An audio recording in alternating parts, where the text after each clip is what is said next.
নির্বাচন কমিশনের ভোটার তালিকার বিশেষ নিবিড় সংশোধন নিয়ে তোপ দাগলেন তৃণমূলের সর্বভারতীয় সাধারণ সম্পাদক অভিষেক বন্দ্যোপাধ্যায়। সাধারণ মানুষ এবং বিএলওদের মৃত্যু নিয়ে কমিশনের সমালোচনায় সরব হন তিনি। পাশাপাশি অভিষেক অভিযোগ করেছেন, বিজেপির সুবিধা করে দিতেই সুবিধাজনক লোক নিয়োগ করা হচ্ছে নির্বাচন কমিশনে। সম্প্রতি সীমা খান্নাকে কমিশনে নিয়োগ করার সমালোচনায় সরব হন তিনি। তাঁর অঙ্গুলি হেলনেই বাংলার বিরুদ্ধে ষড়যন্ত্র করা হচ্ছে বলে অভিযোগ করেন অভিষেক। Gyanesh Kumar is the Election Commissioner of India, not Government of India. He is answerable to the people of this country. যদি ভাবে বিজেপির অঙ্গুলি হিলনে আমি যা ইচ্ছা তাই করব আর প্রশ্ন করার কেউ নেই, আপনাদের যত গায়ের জোর আছে আপনারা প্রয়োগ করুন। মানুষের হয়ে প্রশ্ন তো আমরা করবই। লজিক্যাল ডিসক্রিপেন্সির ডেটা ইলেকশন কমিশনকে রিলিজ করতে হবে। হয় আপনি রিলিজ করুন, নইলে বাংলার মানুষের কাছে কান ধরে ক্ষমা চান, দুটোর মধ্যে একটা করুন। 31শে ডিসেম্বর দিল্লিতে নির্বাচন কমিশনার জ্ঞানেশ কুমারের সঙ্গে বৈঠক করবেন অভিষেক বন্দ্যোপাধ্যায় নেতৃত্বাধীন তৃণমূলের প্রতিনিধি দল। পাশাপাশি 2রা জানুয়ারি থেকে পথে নেমে আন্দোলন করবেন বলে জানান তিনি। অভিষেক বলেন, দিল্লির বিজেপির সরকারের সামনে নয়, বাংলার মানুষের সামনে মাথা নত করবে তৃণমূল।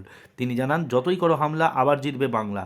অভিষেক জানান, বাংলাকে আর্থিকভাবে বঞ্চনা করার পাশাপাশি কেন্দ্রীয় এজেন্সি দ্বারা হেনস্থা করা থেকে শুরু করে লাগাতার বাংলার কৃষ্টি সংস্কৃতিকে অপমান করেছে বিজেপি এবং কেন্দ্রীয় সরকার। বিভিন্ন জেলায় গিয়ে ভোট প্রচারের ঘোষণা করেন তিনি।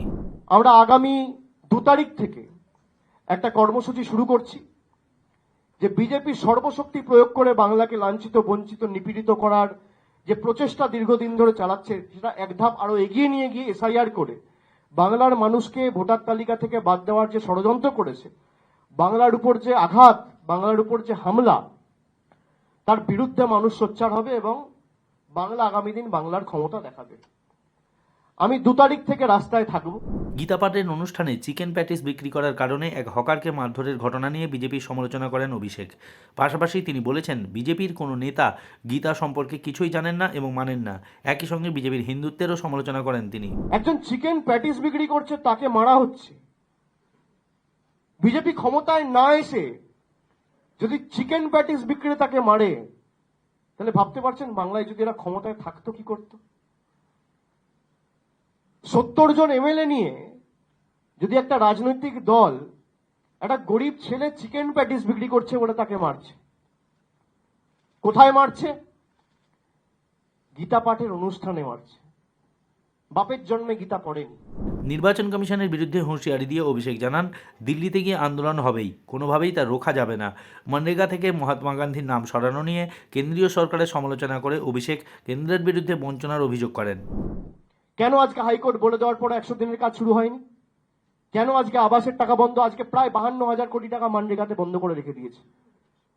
মহাত্মা গান্ধীর নাম সরিয়ে দিচ্ছে মনরেগা থেকে। জি রামজি,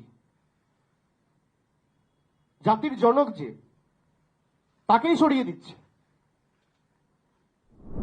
জানুয়ারি থেকেই 2026 বিধানসভা নির্বাচনের প্রচার শুরু করতে চলেছেন অভিষেক বন্দ্যোপাধ্যায়।